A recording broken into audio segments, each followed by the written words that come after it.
Con el diputado Javier García, analizando un poco el presupuesto, y hablamos, yo creo, un poco más rápidamente de lo que hubiéramos querido abarcar de tiempo sobre los recursos asignados a la salud. Pero hay otro capítulo importante, que es la educación. La oposición le pide al gobierno que ha levantado el nivel presupuestal con la que cuenta la educación, resultado de gestión. Acá pasa lo mismo que con la salud, hay una muy mala gestión. Es muy similar. Yo creo que no hay mayor igualador social que la educación, no hay otro. Yo soy hijo de la escuela pública, yo fui a la escuela México. En mi salón de clase, yo tengo 48 años, así que hace unos cuantos años atrás, ¿no? Compartíamos la clase, hijos desocupados. Yo recuerdo mi compañía, mi papá estaba desocupado. Mi compañía de banco era la hija de uno de los principales empresarios del Uruguay. Le diría que no sé si no la empresa más grande del Uruguay. Niños del Consejo de Niños que quedaba a 4 cuadras de la escuela, en General Flores del Hogar. Todos bajo el mismo techo, con la maestra de la escuela pública, tomando la misma copa de leche, ¿no? No diferenciaba si uno le ponía café o cocoa a la hora del recreo, lo único que diferenciaba. Era una escuela que emparejaba, que nos daba toda la oportunidad. Notoriamente, esa no es la escuela pública de hoy. ¿Por falta de recursos? No. Yo pongo un ejemplo que es muy gráfico, para demostrar lo que es la inequidad hoy, lo que está pasando en la enseñanza pública. Lo que hoy condena es una enseñanza secundaria, residual, a la enseñanza privada, desgraciadamente. Porque las familias que tienen la posibilidad hacen un sacrificio para mandarlo a un colegio privado. Que hay por todo Montevideo, ¿no? Sí. Ahora, hoy estamos aquí en el Palacio Legislativo. A 10 minutos de aquí, si usted agarra a San Martín y se va para el Cuenca del Casaballe, Borro, Marconi, ahí en la Gruta Lourdes, de cada 100 muchachos que entran al liceo, solo lo terminan 5. Hay 95, esto es un problema de programas educativos. Hay 95 que quedan por el camino. Ahora en Pocitos, de cada 100 que entran, 95 terminan. Quedan solo 5 por el camino. Exactamente al revés. Entonces, ¿qué es lo que está pasando? Hay una condena a la pobreza y a la miseria. Eso es condenar a la pobreza y a la miseria. Uno se pregunta a veces si las fallas están en lo que es la estructura de los planes de estudio, en los programas, en la formación de los docentes. Puede imaginar una diversidad de posibles causas o multicausas que puedan contribuir a esto. El problema de la educación en Uruguay no es nuevo. Viene ya de un largo periodo con reformas que han sido modificadas unas sobre otras. ¿Por qué no hay acuerdo nacional en materia de educación? Después se hizo un congreso educativo donde supuestamente la sociedad participó. Primero, en Uruguay, los abogados dicen, quien puede lo más, puede lo menos. En el Uruguay, con respecto al gobierno, al poder, pasa justamente lo contrario. Usted puede lo más. Usted, los televidentes, podemos elegir al presidente de la República, a los senadores, a los legisladores. Ahora, no podemos elegir a quienes mandan en la educación. Eso es un coto reservado para las corporaciones. Entonces el presidente llega a decir, como dijo en estas últimas horas, largo la toalla, no puedo modificarla, es imposible reformar la educación. Yo digo, no, pero presidente, si usted dice que es el presidente de la República, que no tiene mando, entonces ¿quién decide? La educación de los chiquilines uruguayos, ¿en manos de quién está? No se sabe, en manos de las corporaciones. ¿Cuál es la definición de una corporación? Aquella que no vela por el interés general, no vela por el interés de su hijo, que va a la escuela o al liceo, le interesa su interés. Le interesa muy poco su hijo. Si aprende o no aprende, es lo mismo. Y yo quiero que la educación esté en manos de la soberanía. Usted dice que los sindicatos de alguna manera son los que tienen hoy la manija del proceso educativo. Sí, pero ojo, porque no todo sindicato es una corporación. Puede haber, como hay, sindicalistas que tienen un sentido de responsabilidad y dicen, yo velo por mi interés, pero sé cuál es mi límite. Mi límite es que yo no puedo afectar el interés de los chiquilines. Fíjese, esta semana pararon los liceos, ¿no? Porque una funcionaria de servicios le pegó a una directora y se paró la educación. Ahora, los rehenes fueron los gurises. Es decir, lo que hay que tomar medidas es como se tomaron. Ahora, ¿qué culpa tienen los chiquilines de eso? Que se haga pagar a los chiquilines lo de que las familias. Y a la familia lo que fue una agresión, pues que por suerte hubo una actuación de la justicia rápida, etcétera. Pero no puede tener esa actitud tan en otro lugar le dicen salvaje, para mí es un término medio duro, pero tan sin límites, sin medida, de que yo hago lo que quiero y me importa 3 cominos y los chiquilines afectan. Usted ponía un ejemplo acá en Montevideo como una especie de línea transversal, ¿verdad? Imaginaria. Sí. Lo que es la deserción estudiantil en las zonas más deprimidas desde el punto de vista económico y social y naturalmente cultural, con lo que no lo es. ¿Qué es esto? ¿Una falla del modelo educativo? ¿Una falla sistémica? Sistémica. ¿Por dónde pasa? De sistémica. En Uruguay, con mucho respeto, pero a mi forma de ver, lo que se han perdido son valores. Y hay un valor fundamental que en la formación de cualquier individuo es clave, que es la disciplina. Yo cuando iba a la escuela, la maestra era la maestra. y si una maestra llamaba la atención, porque pues la segunda madre, si el niño comparte gran parte de su día en el salón de clase. Ahora, si una maestra le llama la atención a un niño, la que termina en la dirección es la maestra. Cuando no en una asamblea que termina acusando a la maestra o a la directora. Se ha perdido en valores, se ha perdido disciplina, se ha perdido el valor de la exigencia. Vale la pena conocer, y lo voy a decir con nombre y apellido porque es una experiencia hermosa, la experiencia del Liceo Jubilar en pleno Casaballe y Borro. Allí la deserción es cero. Cero, en el mismo lugar que yo le dije recién que la deserción era los términos que tenía, ahí es cero. Y un día yo iba a visitarlo, no la conocía la experiencia, vi mucho silencio, 9 de la mañana, en la clase mucho silencio. Y le pregunto al director, Gonzalo, digo, ¿qué silencio? Porque tendría que haber ruido normal. Dijo, no, porque acá la disciplina es muy importante. Así, che, digo, la disciplina de mí, sí, ¿sabes por qué? ¿O sabes por qué tanta disciplina? Porque los queremos mucho. Y cuando se quiere una persona se le exige. Entonces me parece que se ha dejado de querer a los gurises y por lo tanto se les ha dejado de exigir. El padre es exigente con su hijo porque hay mucho amor en el medio. Ajá. Cuando una persona le da lo mismo que las cosas se hagan bien o se hagan mal, que estudie o que no estudie, en primer lugar porque no quiero a esa persona.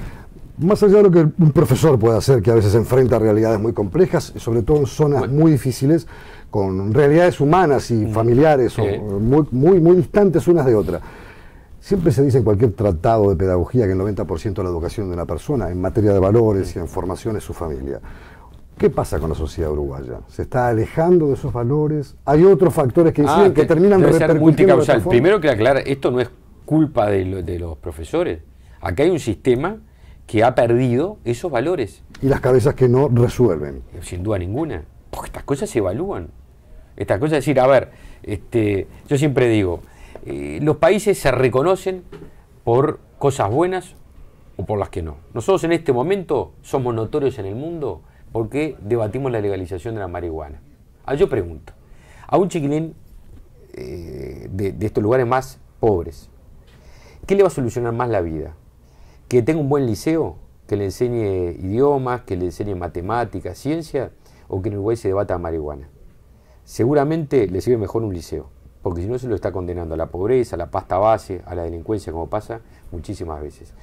Finlandia es reconocido porque ha hecho una revolución educativa. ¿Usted conoce el nombre del presidente de Finlandia? No lo conoce, como no lo conoce la enorme mayoría de Uruguay, que no conoce la enorme mayoría del mundo. Ahora, yo prefiero no ser tapa en el mundo, porque discutimos la legalización de la marihuana, y ser tapa en el mundo porque hacemos la revolución educativa. Les pido una última reflexión. Sobre estas diferencias que ustedes han exhibido con el oficialismo, ha salido desde el propio oficialismo un poco la caracterización de, bueno, es un oportunismo político buscar aquellas fallas que podemos tener en algunos sistemas para poder hacer política partidaria. ¿Qué opina cuando le dicen eso? ¿Cómo fallas? Lo que tiene es una catástrofe, porque no hay derecho a que lo que los uruguayos aportan luego de trabajar muchas horas al día para pagar la educación o la salud termine en un agujero negro. Entonces, si yo no lo hiciera la oposición, no estaremos cumpliendo con el mandato que nos dio la gente. Felipe González decía, los buenos gobiernos son buenos cuando hay buenas oposiciones, y los malos gobiernos es cuando hay malas oposiciones. Bueno, nosotros vamos a hacer lo que nos corresponde, que es hacer una buena oposición, para eso nos votaron. Yo desearía que además hubiera un buen gobierno, porque eso sería excelencia del sistema político. A nosotros nos exigiría mucho más. Yo me formé con Wilson, que está ahí atrás, y Wilson nos decía, la política no es una carrera de petizos, no es cuanto peor mejor. Yo soy de los que creo, lo aprendí con él, que cuanto mejor, mejor, mucho mejor. Tiene su doble faceta, de hombre público y político, pero también como médico. Uno de ellos es el primero, que además es titular prácticamente en los diarios de todo el mundo, la información general de todo el mundo, que es este proyecto del gobierno como una forma alternativa de oponerse al tráfico de las drogas, legalizar la marihuana. ¿Cuál es su primera reflexión sobre esta iniciativa, sobre ese artículo único, que dicen que después en la reglamentación iría una profundización de esa medida? Que no tiene evidencia científica ninguna. Este es un tema que se discutió mucho, o se está discutiendo mucho de lo político. Yo creo que le hace falta agregar un poco de ciencia, de datos, de evidencia, qué se ha hecho en otros países. Cuando se lanzó este proyecto se dijo que eso se hacía para sustituir la pasta base, es decir, que la gente que consumía pasta base se le diera una droga mejor, entre comillas, lo que se llama en términos técnicos reducción del daño. Bueno, pero ninguna evidencia científica en el mundo demuestra que quien consume pasta base quiere consumir marihuana. ¿Por qué? Porque tiene efectos absolutamente diferentes, tienen nada que ver, ¿no? Entonces, Después se fue cambiando el argumento. Dijo, bueno, entonces no es para eso, es para tal cosa. Parece que hubo mucha improvisación. Pero aparte hay que ver qué hicieron otros países en el mundo, porque nosotros no vamos a descubrir la pólvora. ¿Cuál es el paradigma cuando se habla de marihuana? ¿Cuál país? Holanda. Holanda, ¿no? Suecia, etc. En Holanda hoy están de vuelta. En Holanda empezaron y siguieron este camino de legalización y hoy están yendo a una política restrictiva. Yo estaba leyendo otra vez una entrevista muy buena al secretario de Adicciones del Ministerio de Salud Pública de Holanda. Donde decía que iban por el camino inverso. ¿Por qué? Porque se demostraba que se ha aumentado considerablemente la cantidad de gente que accedía a la droga, así que empezaba a consumir droga, pero aparte, notoriamente se confirmaba aquello de que la marihuana es una droga de paso. No quiere decir que todo aquel que consume marihuana termine consumiendo cocaína. Eso no es así. Pero sí es verdad que todo el que consume cocaína empezó por la marihuana. Cuando se dice que se está perdiendo, y en cierta manera los datos objetivos lo pueden mostrar, la guerra contra el narcotráfico, que hay que buscar caminos alternativos, diferentes, y por eso esta iniciativa del gobierno uruguayo, que de alguna manera hoy intenta ir por esta senda. Como usted dice, habrá que hacer más análisis científicos, pero ¿siente que se está perdiendo esa guerra contra el narcotráfico cuando en Uruguay la presencia de los narcotraficantes es muy poderosa, las cárceles tienen dirigentes muy activos, y ya no es un país de tránsito, sino un país también en el que se consume? ¿Cómo se puede imaginar un bosquejo de estas cosas? Las cárceles tienen, como tienen, yo lo he escrito, es decir, no es que ahora en las cárceles se consuma droga, eso ya sabemos que es así. Ahora de la cárcel se dirigen cárteles de droga, ¿no? Ahora, ¿cómo que dentro de una cárcel se puede dirigir un cártel de la droga? Solo si hay logística, solo si hay teléfonos, computadoras, accesos al exterior. Ahora, si eso pasa, el problema es muy grave, es parte del gobierno que permite eso. Yo, la verdad, no puedo entender cómo esas cosas se admiten como datos de la realidad. Que se dirija un cártel de droga, zonas enteras de Montevideo, que la distribución se dirige como han procesado gente, de adentro de una cárcel. Eso es porque la cárcel es tierra de nadie. Pero independientemente de la cárcel, existen fuera de ella, tal vez con una potencia mucho mayor. ¿No será mejor trabajar sobre la demanda? Es decir, uno puede trabajar sobre la oferta. Es una posibilidad, ¿no? Cortemos los canales de distribución. Los canales de distribución, la oferta. Lo otro es trabajar sobre la demanda. ¿Por qué hay demanda de droga? Bueno, veamos, ¿cuál es el perfil del que demanda drogas? Hay que estudiarlo. En Uruguay no está penado el consumo de droga. Sí, lo cual nos da muchas mejores capacidades para trabajar sobre la demanda, porque no es ilegal. En Argentina, en Brasil, a usted lo agarran con un porro de marihuana en la calle, va preso. En Uruguay no, usted va al estadio, en la calle, puede hacerlo. Entonces, conoce buena parte de la demanda y puede trabajar sobre ella, no está oculta. Entonces, me parece que es un lugar, un ángulo que todavía no se ha probado trabajar. Se dice, como trabajar sobre la oferta no dio resultados, ahora lo que tenemos que hacer es legalizarlo. No es. Otros países no lo han trabajado así. Suecia no lo trabajó así. Suecia trabajó sobre un trípode, que fue educación, es decir, trabajo de la escuela mismo, policía y poder judicial. Pero empezó de la escuela. Aquí llegamos a la paradoja de que hacemos un trabajo fuerte para combatir el tabaco desde la escuela y no nos animamos a hacerlo con la droga. Entonces nos enfrentamos el tabaco y legalizamos la marihuana. Parece difícil de entender eso. Lo quiero cambiar de tema rápidamente porque es otro tema que también está hoy planteado en el escenario público nacional, como es la eventual norma que podría legalizar el aborto con todos los factores que esto tiene. La mirada religiosa, la mirada ideológica, la mirada personal de aquella mujer que sufre o padece una situación no deseada. ¿Por dónde comienza a transitar todo esto? Porque está el principio de la vida también como un factor clave, ¿no? Sí, sin duda. Hay cosas, yo le decía en la comisión de aborto la semana pasada, hay cosas que ya no se discuten. Que un ser es vida desde el momento de la concepción, una persona tiene vida en el momento de la concepción, nadie lo duda. Antes se discutía 12 semanas, 10 semanas, 8 semanas. Es decir, no hay forma de tener vida a la semana número 13 si no la tuvo en el minuto 0, en el segundo 0. Con respecto a la definición. Segundo, en Uruguay se decía hay que legalizar el aborto pues la principal causa de muerte materna. Las clínicas clandestinas incluso son un factor muchas veces generador de muerte. Uno que ha estado en la calle lo ha visto, más de una oportunidad. Para mí, aclaro antes de decir lo que voy a decir, una vida vale tanto como 100 vidas, porque para el que la pierde es el 100% de la vida. Exacto. ¿Tá? Pero en términos de políticas públicas nosotros tenemos que analizar estadísticas, no podemos analizar qué le pasó a Galante o qué le pasó a García, tenemos que analizar la estadística porque así se toman decisiones. En Uruguay la mortalidad materna durante todos estos años fue de 0, por causa de aborto provocado. últimos 6, 7 años. ¿no? Además es un verdadero negocio la clínica clandestina, ¿no? Entonces, yo digo, empezamos del momento, ¿cuál es la óptica? Es decir, bueno, como esto es una realidad, vamos de los dos derechos en juego, porque a mí hay dos derechos. Está el derecho del niño y el derecho de la madre, y en definitiva, si uno tuviera que defender dos derechos desde el punto de vista del progreso, de la cabeza progresista, tendría que defender al más débil, porque la madre es adulta. Tiene un poco más de posibilidades que un niño que no decide. Entonces, pero hay dos derechos. Bueno, vamos a tratar de defender los dos. Nunca se aprobó tratar de defender los dos. El Estado ha sido muy omiso, y yo no estoy diciendo este gobierno. No, en general. Estoy diciendo, mirando también para atrás. No estoy partizando el tema. Me parece que como Estado hemos hecho poco para proteger a la madre.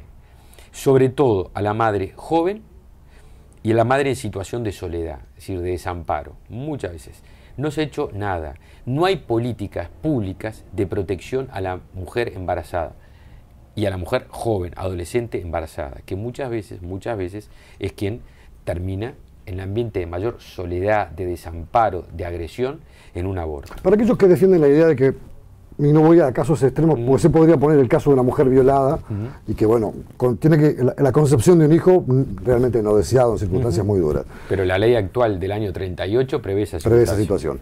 Pero aquella mujer que decide por motivo propio decir, bueno, yo quiero interrumpir mi embarazo, porque no me conviene por distintas razones, o porque no tengo una posición filosófica que me anude a tomar una decisión religiosa contraria a lo que yo quisiera hacer. Darle ese margen de libertad podría ser pernicioso, lo ve como un factor de contradicción.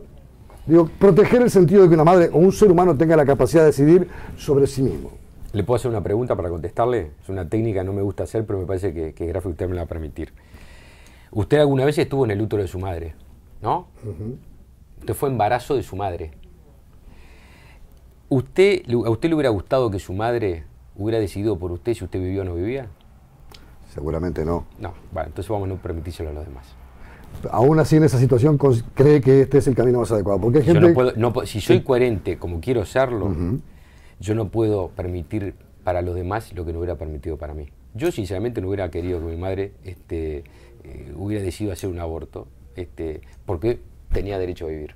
Entonces, si yo no lo quiero para mí, ¿por qué lo tengo que querer para los demás? Ahora usted me dice, es una forma simple, no reconoce el problema. No, como reconozco el problema, creo que hay un primer eslabón de la cadena, que es trabajar para proteger a esa madre, que todavía no lo hemos hecho. Diputado García, yo le agradezco estos minutos que nos ha dado, son dos temas que sin duda dan para mucho más, y sobre todo este último tema, el del aborto, donde hay una fuerte polémica de distintas voces, con distintas lecturas o distintas miradas, si usted quiere, pero que siempre es interesante poder conocer el punto de vista de un hombre que cumple, como dije al principio, dos facetas, la del hombre público y político, pero también la del médico. Muchísimas gracias por venir acá. Usted está viendo TVUY.com, el canal uruguayo diseñado para Internet.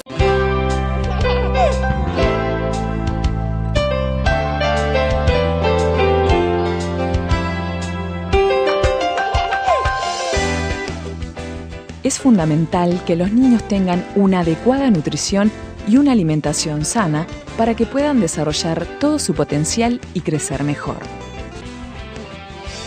Todos los meses, con la tarjeta Uruguay Social, por cada menor de 3 años o mujer embarazada, corresponde 1 kilo de leche más fortificada con hierro para cada uno. A continuación veremos las diferentes etapas en el crecimiento de los niños y la alimentación que recomiendan los pediatras y nutricionistas para que tus hijos se desarrollen mejor. El bebé menor de 6 meses debe tomar solamente leche materna. A partir de los 6 meses debe seguir tomando pecho y le puedes agregar otros alimentos como la leche en polvo fortificada con hierro, ya que el hierro es un nutriente de fundamental importancia en la infancia. Una buena idea para preparar alimentos con leche fortificada en polvo es utilizarla en cremas, salsa blanca, purés o polenta. Entre el año y los 3 años, debes seguir agregando a la dieta de tu hijo leche más e incorporando poco a poco otros alimentos como carnes, frutas y verduras.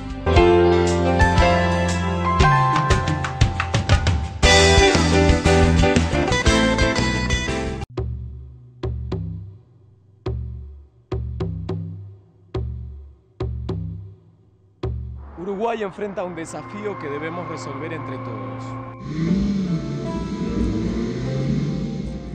el tránsito reaccionamos con violencia y nos rifamos la vida en la ruleta de la velocidad.